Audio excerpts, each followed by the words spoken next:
মাননীয় প্রধানমন্ত্রীকে সাথে নিয়ে তোমার বাদশাহী দরবারে আমরা হাত উত্তোলন করেছি।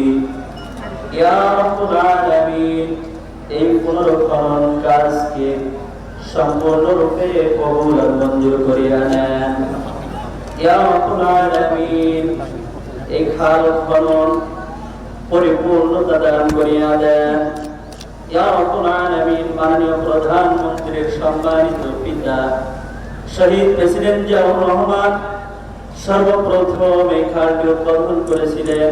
তিনার সাথে সহচর যারা ছিলেন অনেকেই কবরবাসী হয়ে গেছে। ইয়া রাব্বুল আলামিন, প্রত্যেকের কবরগুলি জান্নাতের উচ্চ মাকাম বানায়া দেন।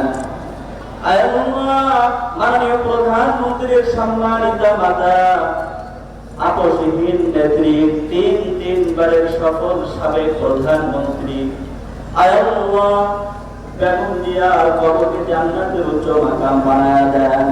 আয় আল্লাহ, মাননীয় প্রধানমন্ত্রীর ভাই জনাব আরাফাত রহমান কোকো সহ তিনাদের পরিবারের যত মানুষ কবরবাসী সকলকে মাফ করিয়া দেন।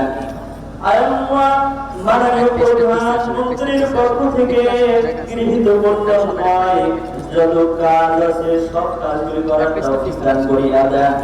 আল্লাহ পাক রব্বুল আলামিন তিনার সম্মানিত পিতা যশোরের প্রতি সহানুভূতিশীল ছিলেন। আমাদের বর্তমান মাননীয় প্রধানমন্ত্রীকেও যশোরের প্রতি সহানুভূতিশীল হিসেবে আপনি কবুল করিয়া নেন। আব্বিরহুমা কামা রাব্বায়ানি সগীরা। سبحان ربك رب العزة عما يصفون وسلام على المرسلين والحمد لله رب العالمين برحمتك يا أرحم الراحمين.